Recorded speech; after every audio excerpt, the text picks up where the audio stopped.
And we often notice that when people are faking positivity and pressuring positivity, we tend to find that that is really a desperate and cry for help, really, because they are unable to face reality. They want to face a fantasy. And it's a fragile and unstable happiness. I'm going to say something a little controversial, but it's true. Toxic positivity doesn't actually exist. Now, what we usually mean when we say toxic positivity is two things. Either a person is suppressing, repressing, or avoiding the negativity that is buried within them. And they'll do this through typically deluding themselves, lying to themselves about what's really going on under the surface, what negativity is bubbling underneath. And the second kind of toxic positivity is the kind where someone else is pressuring us to be positive, to look at the bright side, to forgive, or to trust in the universe, or whatever they think is trying to help, but in reality comes off as what we call toxic positivity.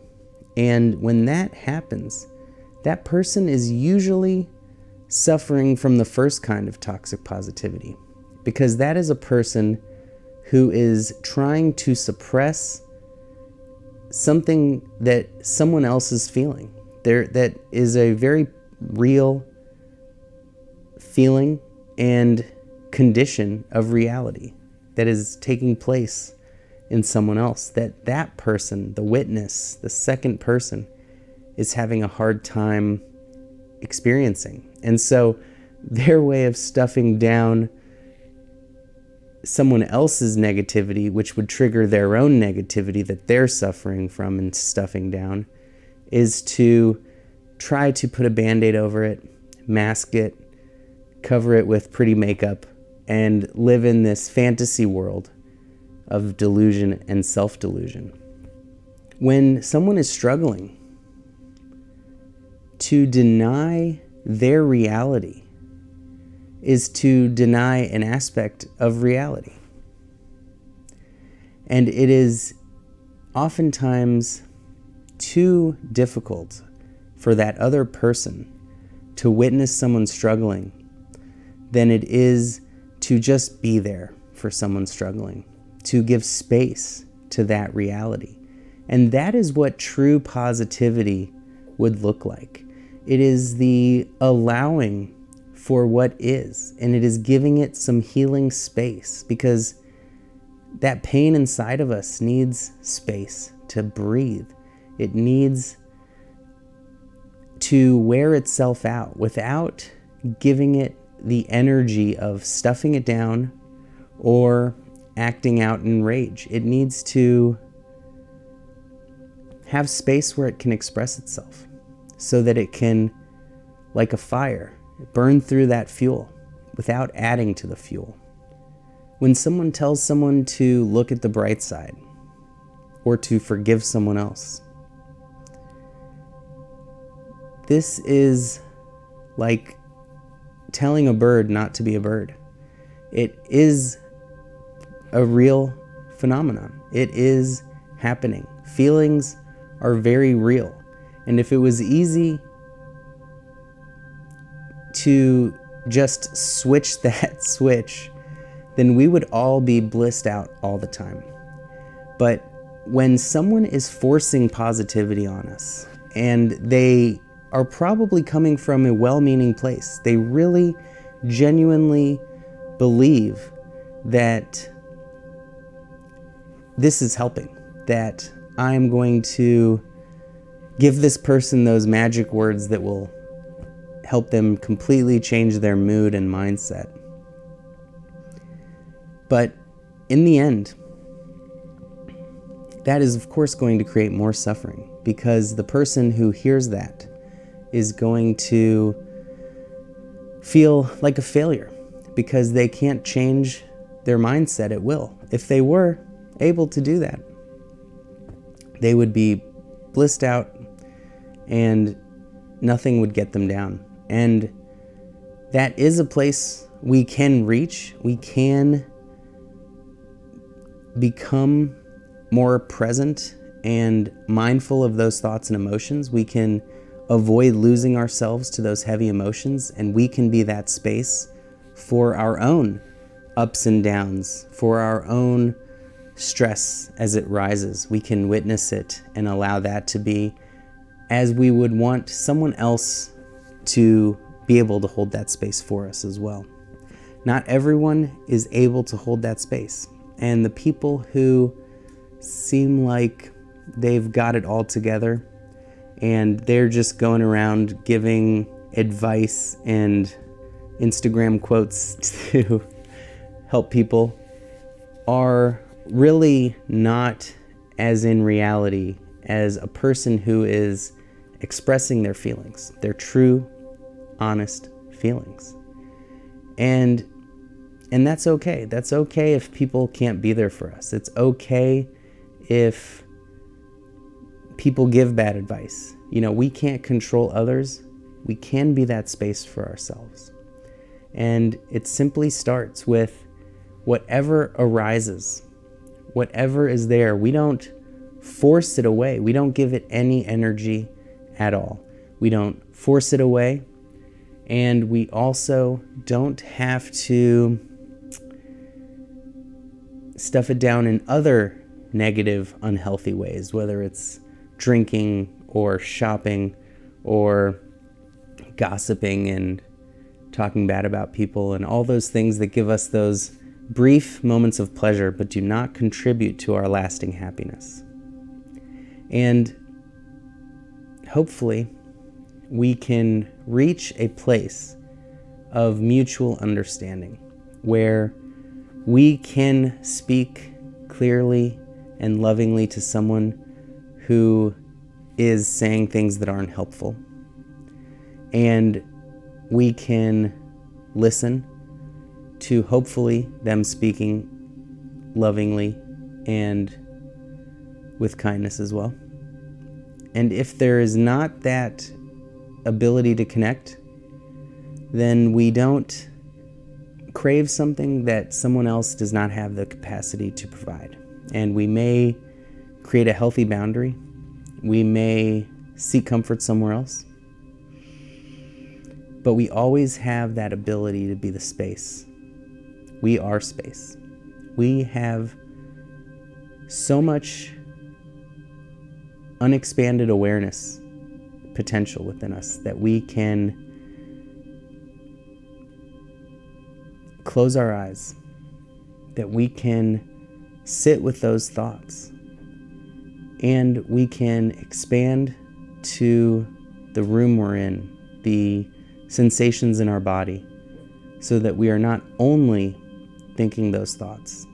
And so we don't avoid, ignore, or stuff down, or repress with positivity that is denying what we're feeling.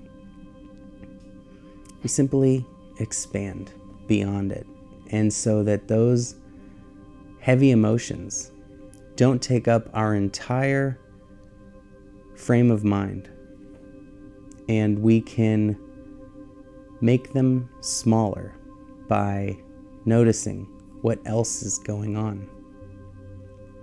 When we naturally turn our gaze to the sensations in our fingertips and feeling the chair beneath us and noticing the room we're in, those thoughts, that pain is no longer so big that we're unable to break free and stay lost. This is how we can unburden ourselves, whether we have someone to receive and help us or not.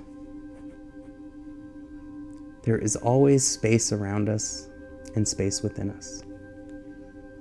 And it's in that space where there is peace. And in that peace is where we can heal from all of the chaos of life. We can slow down our thoughts. We can notice the nature of thoughts instead of just the words, and notice how they just come and go. Impermanent, like everything in this universe. And it is a great gift that allows us to let go of whatever is weighing us down, to focus on delusion, or to pressure someone to delude themselves, is to deny and fight with reality. And we often notice that when people are faking positivity and pressuring positivity, we tend to find that that is really a desperate and cry for help, really, because they are unable to face reality. They want to face a fantasy, and it's a fragile and unstable happiness, and this is what they are trying to protect at all costs. And delusion and denial is very universal for humans. We do it out of necessity because we can't be crying all day at work. So we naturally compartmentalize and deny what our feelings are for the brief time, through the day, so that we can get through it. And if we don't take some time at the end of the day or first thing in the morning to allow what was there to heal through feeling, to give it that space to be without judgment, without resistance, that is how we can really build a strong, true, healthy positivity. So I really call toxic positivity masked negativity, because it is unwilling to look at the truth. And sometimes people are feeling unpleasant sensations. They're having unpleasant thoughts and feelings. Life is in a very undesirable place. And hopefully, through giving ourselves the space, we can give that space to others. And that will exponentially speed up that healing process for everyone.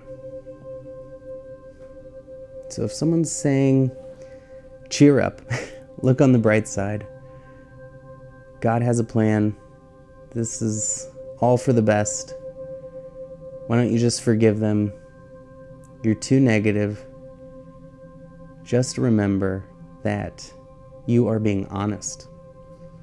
And through truth, we will be free. We just have to trust in ourselves that we can hold that space,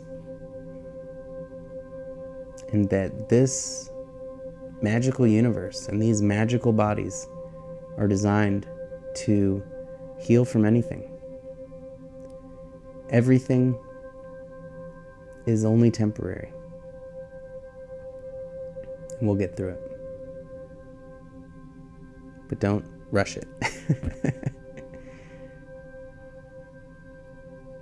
Because it really is that peace that we create around those negative feelings that will heal it.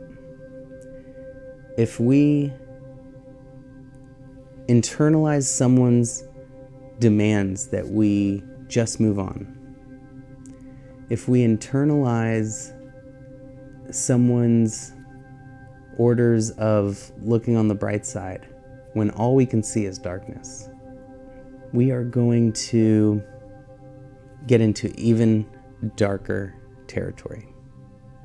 That is going to create unneeded extra stress on our already stressed out minds and bodies.